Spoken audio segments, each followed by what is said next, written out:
Ryan Nobles from CNN. Good morning, Ryan. Hey, good morning, Bill. How are you guys? Yesterday was the first time I didn't vote in an election or a primary. And your entire life? You've never missed one your entire life? I've never missed a primary? You think I'm a liar? I've never missed one of my that I was eligible to vote in. Ever. Wow. I've never. Wow. So yesterday I missed because I followed the state's advice and I signed up. Registered because we just moved.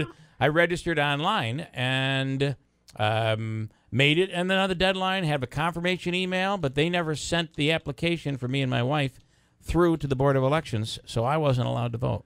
Wow. Can you believe that? I'm sorry to hear that, Bill. Yeah, me too. Well, do you want to let us know who you're going to vote for anyway? So yeah. that we could just... Yeah. Are you ready? It's funny because I was voting for Hillary. I was going to write her in on every. A little too late for that. Would she consider a run for Common Council in Utah? I thought it would make a good story, right? If Hillary Clinton was written in, and she's is she embarrassing herself on the Today Show right now, Ryan? I think she is. Well, I don't know if embarrassing herself is maybe a bridge too far. She's certainly doing everything she can to sell this book. Yeah. I do think that she has a point that perhaps that she's judged through a different lens and maybe some other people in her position that would have lost an election. But I do think you have to separate the fact that she is a woman, which is, a big part of her argument here, that she was maybe treated differently than most national candidates. And I do think that we are not giving her enough credit for being the first female to win a major party's nomination.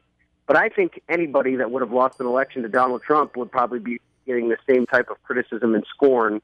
And there's no doubt that she's trying to kind of correct the record in terms of her perspective as to exactly what happened, which is the name of the book, on election night. Listen, I think that I agree with you 100%. And I think that the one thing, though, in the world that we live in, and it's always really been this way. And Ryan, you've been in a political campaign. It's about being able to. It's about lightning in a bottle. That would be able to say this in just one. It's lightning in a bottle, and Trump had it. She didn't. I don't know if anything could have changed. The Russians not involved.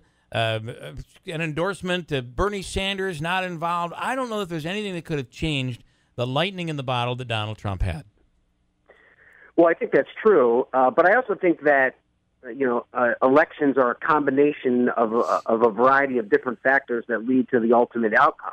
Yeah. And I guess that kind of plays into your point about lightning in the bottle, that Donald Trump caught the right wave of things that occurred during the course of this election, and was able to ride it to victory. But I think your point is right.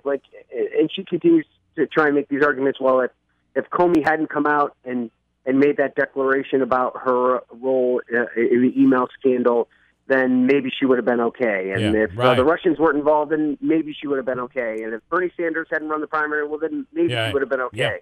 Yeah. I don't know if you pull one of those things out, if the outcome is different. I don't know if you pull all of those things out, and the outcome is different. But, the fact of the matter is that those things occurred, and those things occur in all campaigns. All campaigns are forced to deal with adversity, and the candidates that win the campaigns are the ones that deal with that adversity the best. You talk about my election back in 2002. I didn't fill my petitions out correctly. Right. We didn't get on the ballot. That's why I lost. I can blame 1,000 different people for that, but that was what happened, and that's why I'm not in elective office, which is probably a good thing, frankly. I think you're better off where you are.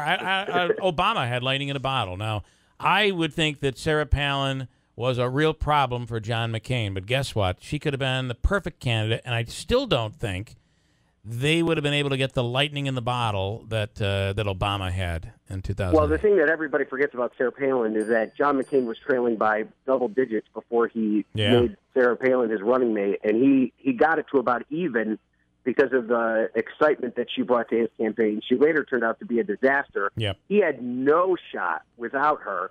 Right. He was taking an enormous risk that she was going to turn out to be the candidate that she at least looked like she was on paper. Right. And that risk turned out to be one that didn't come to fruition. Yeah. But the fact of the matter is he wasn't going to win that election if he nominated Bill Keeler as his running mate. And well, that might have put him over the top. But this is why, don't you think that Hillary, I mean, just come out and say, and I don't think she can do it, but just come out and say, I just couldn't get over the hump. I don't blame anybody else. I needed to overcome these obstacles, and I didn't do it. Well, I do think that there's a component of this that we're ignoring, and that is the fact that she wants to make some money out of this. And I don't mean that in a callous way. Do they need money? But I think she wants to sell this book, and the consumer of this book is not necessarily somebody who's looking for a fair accounting as to what happened in the election. Right. You saw the lines of people streaming outside of the bookstore where she was signing in New York City. These are the people that she's preaching to the choir. They are still wounded by this election loss. They cannot believe that she lost. Yeah. They're still ardent supporters of her. They are looking for her to say that she was treated unfairly. That, I think, to a certain degree, that makes them feel better about the outcome of this election. So I think that's part of it. I don't think there's a whole lot of utility in her just coming out and saying, well, I wasn't good enough, and that's why we lost. I don't think that necessarily brings with her the headlines and the book sales. But I also do think that genuinely she does feel that she was treated unfairly and that she was handed a raw deal. And I do think there's a degree of that she is correct about. I mean, she was maybe the most qualified candidate ever to run for president. Secretary of State, now former be careful, U.S. Senator. Be careful, because we're gonna get criticized for you saying that. But I'm going to tell you, that's true. It is true. I know it is true. But what we learned through this process, before everybody starts tweeting me hate tweets, is that being the most qualified candidate doesn't necessarily mean that you are going to be the next president of the United States. Right. And it doesn't necessarily even mean that you'd be a good president of the United States. Barack Obama was not the most qualified candidate to be president of the United States when he ran, but yet he won overwhelmingly on two different occasions. Yeah. So those two things don't often equate. But there are so many of a variety of factors in this kind of imperfect experiment that we have, that democracy created by our founding fathers, and every election is a different one. Okay, so Brian Nobles is with CNN. Brian, of course, used to be working here and is now working with CNN. Andrew with a question. What is it? Ryan, couldn't we also look at the fact that one of the main reasons why Trump won the election in the Electoral College was because of Wisconsin and Ohio? Can't you honestly say that that's the reason that she lost, that he was there and campaigning and she wasn't, and those are the states that ended up ultimately kind of helping him get past the finish line? I don't know if his physical presence there was the difference in that election. I mean, Hillary spent a lot of time in Ohio. It's not as if she ignored it. But I think your point, the broader point, is that he was speaking to the issues of those communities in a more effective way, and that's why she wasn't able to come over the hump. Part of what made Donald Trump's campaign so brilliant was this very simple and easy-to-understand message of Make America Great Again. Yeah. And what the Clinton campaign was trying to do was coalesce all these different factions that had very different desires and needs from their president. So she was trying to convince, African-American communities that she was going to be their voice and try and help lift them out of oppression. She was trying to convince women that she was going to be their champion and fight for things like equal pay and paid family leave. And she was trying to convince Latinos that she was going to protect dreamers and do all these things. And the problem is with that, when you have this kind of choppy message where you're trying to specifically target all these different groups, it's hard. That doesn't fit very well on the back of a bumper sticker. Right. Yeah. But when you're Donald Trump and you tell everybody, we're just going to make America great again. Easy, well, yeah. And then and what was so brilliant about that slogan was you defined for yourself what it meant to make America great again. Yeah. And there were a lot of people from a broad spectrum that interpreted it exactly the way they wanted it. Mm-hmm. Now, I think what we're seeing with this presidency is that, all these different people have different viewpoints as to exactly what it means to make America great again. Yeah, something it's been made great. And that's what really resonated in those places like Wisconsin and Ohio. Yeah. These white working class voters, a lot of them in the Utica area in upstate New York, who feel that the country has left them behind to a certain degree. And Donald Trump was promising them, although with hardly any specifics, that he was the person that could deliver them back to this America that they remembered. If you're in Texas and you look through the state of Texas and you look at Houston, for instance, and you find out that Mexican Americans, actually, there are more Mexican Americans in Houston than there are white Americans. That's and when you look from within the state and within the heartlands, within the more rural areas, you look at that and you're like, they're taking our country away. I hate to say it, but that played a role in all of this.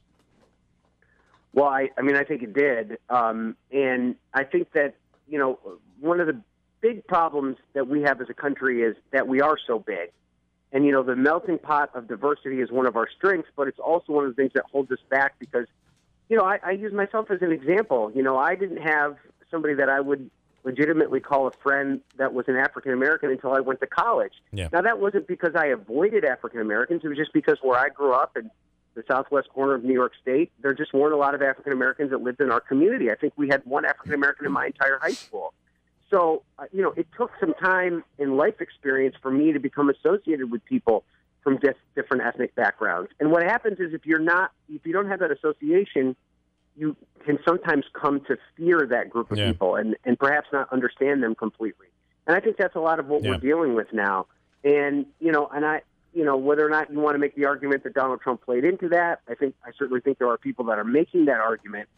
But I don't necessarily know if that's, how you push the country forward. When you have a country as diverse as ours, you have to come up with some sort of unifying message that everybody can get behind. Mm-hmm. And, Donald Trump didn't necessarily do well with the Hispanic vote, but he did better than previous Republican presidents, right? Or Republicans that ran for office, including Mitt Romney in 2012. So there's an argument to be made that even Hispanic Americans were able to buy into the idea of Make America Great Again. And what that means going forward, I still don't know. Quickly, before we break, this hurricane, the president's handled it well. Nobody's talking about Russia right now. Well, I say nobody, but I think he's handled it well. This has been a good, I hate to say good disaster for this president, but it has. Do you agree with that? Well, I think that, yes, I do. I think that he has been, first of all, he's been present, which I think is a huge part of this. Having spent a week in Texas, I think the people there were appreciative of the fact that he was making an effort to get there. I think secondly, and I think this probably comes in part to the fact that John Kelly, the former Homeland Security Secretary and a military general who was specifically assigned to the southern part of the United States, understands those communities and also understands, a huge response to an effort, has made sure that the federal government's process has been streamlined. So I think, not only from a kind of a public relations perspective, but also from a physical boots on the ground perspective, they've done a good job responding to this, which is something that the Bush administration really bungled during Katrina. I think the big question about Harvey and Irma going forward is this is not a 1 week recovery process. This is a 2, 3, maybe 5 year recovery process. And, they've got an initial injection of cash there to help people. But it's, there could be people that are homeless for, homeless or, not in their original homes for a really long time. How does the federal government work to respond to that? And that perception is going to blow back on Donald Trump ultimately. And it could, at least in part, define his president. Well, remember in New Orleans, everything was good. There was a celebration until the waters came in afterwards. And that's when it all went ugly. Ryan Nobles from CNN. We'll do it again next week. Thanks so much. Thanks, guys. Appreciate talking to you.